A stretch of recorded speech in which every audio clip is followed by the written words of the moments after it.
की शुरुआत में हम देखते हैं कि दूर स्पेस से एक स्पेसशिप वापस अर्थ पर आ रही होती है, पर बदकिस्मती से उसमें एक एक्सीडेंट हो जाता है और वो ईस्ट मलेशिया में क्रैश हो जाता है। जिसके बाद जल्दी से वहाँ पे पुलिस, डॉक्टर्स और कुछ स्पेशलिस्ट आ जाते हैं ताकि वो लोग क्रू मेंबर्स को बचा सके और शिप में से 4 सैंपल्स को सिक्योर कर सके। पर उसमें से एक सैंपल कंटेनर से बाहर निकल गया होता है। अब स्पेसशिप के क्रू मेंबर में से सिर्फ एक ही मेंबर जिंदा बचता है, जिसको जल्दी से हॉस्पिटल भेजा जाता है। लेकिन हॉस्पिटल जाते समय वो क्रू मेंबर अचानक से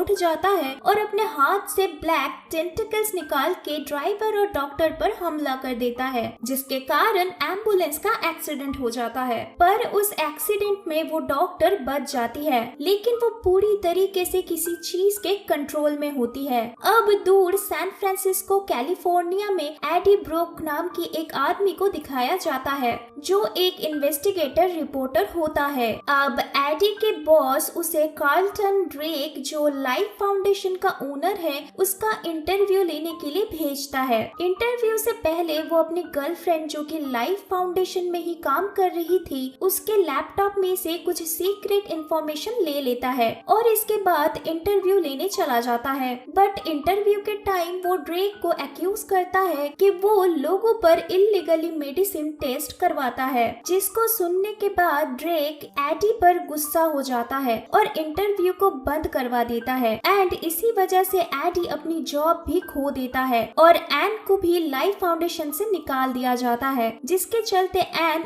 एडी के साथ ब्रेकअप कर लेती है और उनका रिलेशन टूट जाता है। अब उसी रात ड्रेक के पास वही 3 सैंपल्स पहुंच जाते हैं, जो कि स्पेसशिप से लाए गए थे एक्सपेरिमेंट के लिए। एक्चुअली लाइफ फाउंडेशन एक बायो इंजीनियरिंग कंपनी होता है, जहां ड्रेक स्पेस में एक नया हैबिटेबल वर्ल्ड ढूंढने की कोशिश कर रहा था ताकि इंसान फ्यूचर में स्पेस में जाके रह सके।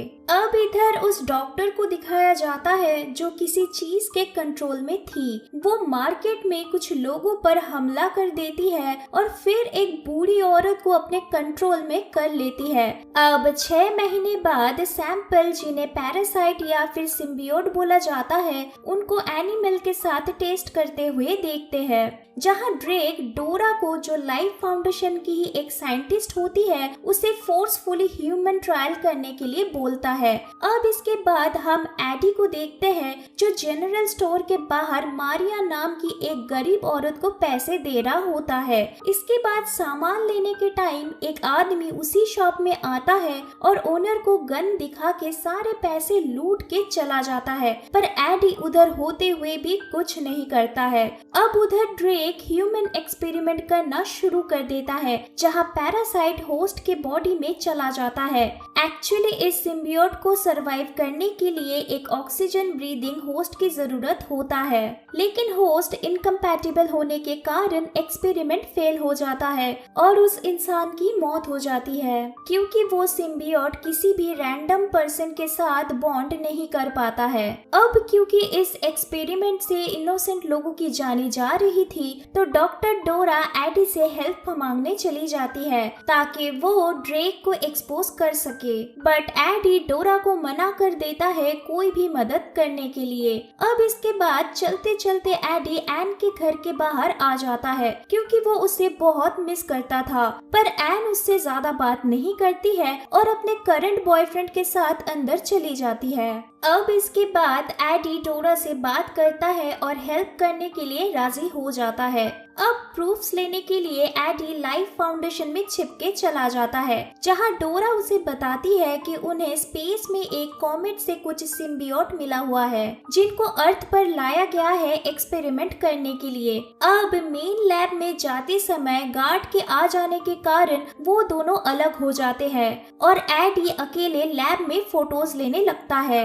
लेकिन तभी वो एक रूम में मारिया को बंद हालत में देखता है और उसे बाहर निकालने के लिए रूम का ग्लास तोड़ डालता है, पर पैरासाइट की वजह से वो एडी का गला दबा लेती है, जहाँ देखते ही देखते मारिया के अंदर से सिम्बियोट एडी के अंदर चला जाता है और मारिया मर जाती है। अब अलार्म बजने के कारण गार्ड्स उसका पीछा करने लगते हैं, पर वो जैसे तैसे वहाँ से बच के भाग जाता है। अब घर आने के बाद उसको बहुत तेज भूख लग जाती है और वो खाना खाने लगता है। इसके बाद जब वो अपने आप को आईने में देखता है तो अचानक से उसकी आंखें बदल जाती है और उसको आवाजें सुनाई देने लगती है, जिससे वो बहुत डर जाता है और बेहोश हो जाता है। अब कुछ टाइम बाद जब उसको होश आता है तो वो एन से बात करने की कोशिश करता है। फिर जैसे ही उसको पता चलता है कि वो एक रेस्टोरेंट में है तो वो वहाँ जबरदस्ती घुस जाता है और एन को ड्रेक के बारे में बताने लगता है। पर तभी पैरासाइट को भूख लगने की वजह से वो दूसरों का खाना खाने लगता है और खाते हुए जब उसे बहुत गर्मी लगती है तो वो एक फिश टैंक के अंदर जाके बैठ जाता है और जिंदा लॉबस्टर को खाने लगता है। अब एन के साथ वहाँ पे उसका बॉयफ्रेंड डैन भी होता है, जो एक डॉक्टर था, तो वो एडी का चेकअप करवाने के लिए उसको अपने साथ हॉस्पिटल ले जाता है। अब हॉस्पिटल में एमआरआई स्कैन करते वक्त एडी के अंदर में सिम्बियोट अजीब सा रिएक्ट करने लगता है। एडी के पेन को देखते हुए डैन एमआरआई स्कैन को रोक देता है और टेस्ट रिजल्ट्स आने तक उसे घर जाने के लिए कहता है। अब घर पहुंचने के बाद एडी को अपने पड़ोसी के रूम में से बहुत हाई फ्रीक्वेंसी की आवाज आने लगती है। अब क्योंकि हाई फ्रीक्वेंसी और फायर से सिम्बियोट हर्ट होते हैं तो वो पैरासाइट गुस्सा हो जाता है और पड़ोसी के घर में जाके उसको डरा देता है। अब इधर ड्रेक को दिखाया जाता है, जिसको सब कुछ पता चल गया होता है कि डोरा ने ही मदद किया है किसी को लैब के अंदर घुसने में। वो अपने सिम्बियोट को वापस पाने के लिए डोरा से सब कुछ सच उगलवा लेता है और उसे मार डालता है एंड एडी के घर पर उसके लोगों को भेज देता है। अब गार्ड्स वहाँ पे पहुँचते ही एडी उनके सामने सरेंडर करने लगता है, पर पैरासाइट उसके बॉडी को कंट्रोल करके उन सबको मार के बाइक पर भागने लगता है। पर तभी उसके पीछे बहुत सारे ड्रोन्स और गाड़ियां पड़ जाती है, लेकिन वो पैरासाइट की मदद से उन सब से बच के वहाँ से निकल जाता है। पर तभी वो एक कार से टकरा जाता है, जिससे उसके हाथ पैर टूट जाते हैं। पर तभी पैरासाइट उसको हील कर देता है और वो पानी में कूद के वहाँ से भाग जाता है। अब यही सब देखने के बाद ड्रेक को समझ आ जाता है कि एडी सिम्बियोट के साथ बॉन्ड बनाने में सक्सेसफुल हो चुका है। अब दूर आने के बाद पैरासाइट अपना नाम वेनम बताता है और एडी से डील करता है कि अगर वो कोऑपरेट करेगा तो वो उसे जिंदा रखेगा, वरना उसके लिए अच्छा नहीं होगा। पर इधर दूसरी तरफ हम उस मिसिंग सिम्बियोट को देखते हैं जो रैंडम ह्यूमंस के साथ बॉन्ड बनाते हुए मलेशिया से यूनाइटेड स्टेट्स तक पहुंच जाता है। अब इधर एडी के मेडिकल रिपोर्ट्स आने के बाद एन एडी से कांटेक्ट करती है, पर एडी उससे दूर रहने के लिए बोलता है। इसके बाद वो अपने पुराने ऑफिस में चला जाता है, पर वहाँ उसका दोस्त रिचर्ड उसे अंदर घुसने नहीं देता है, लेकिन वेनम उसको मदद करता है और एडी उसके एक्स बॉस के कैबिन में जाके लाइफ फाउंडेशन के खिलाफ जो प्रूफ्स उसने इकट्ठा किए थे वो रख के आता है। लेकिन बाहर जाते टाइम वहाँ स्पेशल फोर्स आ जाती है और उसे घेर लिया जाता है। एडी उन्हें वार्निंग भी देता है, पर वो लोग उस पर हमला करने लगते हैं। अब उनसे बचने के लिए एडी वेनम की मदद से उनको मारने लगता है और सबको मारने के बाद जब वो एक सोल्जर को खाने वाला होता है तभी वहाँ एन आ जाती है और सब कुछ देख लेती है, जहाँ एडी उसे समझाने की कोशिश करता है कि वो एक पैरासाइट से इन्फेक्टेड है। अब इसके बाद एन एडी को क्योर करने के लिए उसको डैन के हॉस्पिटल में लेके जाती है, लेकिन वहाँ उन्हें एडी की रिपोर्ट से पता चलता है कि पैरासाइट की वजह से एडी के सारे ऑर्गन्स खराब हो जा रहे हैं और जिसके वजह से वो मर भी सकता है। बट तभी एडी को वेनम का आवाज आता है जो कहता है कि वो उसका ऑर्गन डैमेज प्रिवेंट कर सकता है। पर तभी एन एमआरआई मशीन को ऑन कर देती है, जिसके लाउड आवाज से वेनम वैनम एडी से सेपरेट हो जाता है, पर वैनम वहाँ से एक वेंट के थ्रू निकलकर एक डॉग के अंदर चला जाता है और एडी को ढूंढने लगता है। अब इधर ड्रेक को दिखाया जाता है जो अपनी लैब में एक छोटी बच्ची से मिलता है, लेकिन उस बच्ची के अंदर से पैरासाइट निकलता है और वो ड्रेक के अंदर चला जाता है।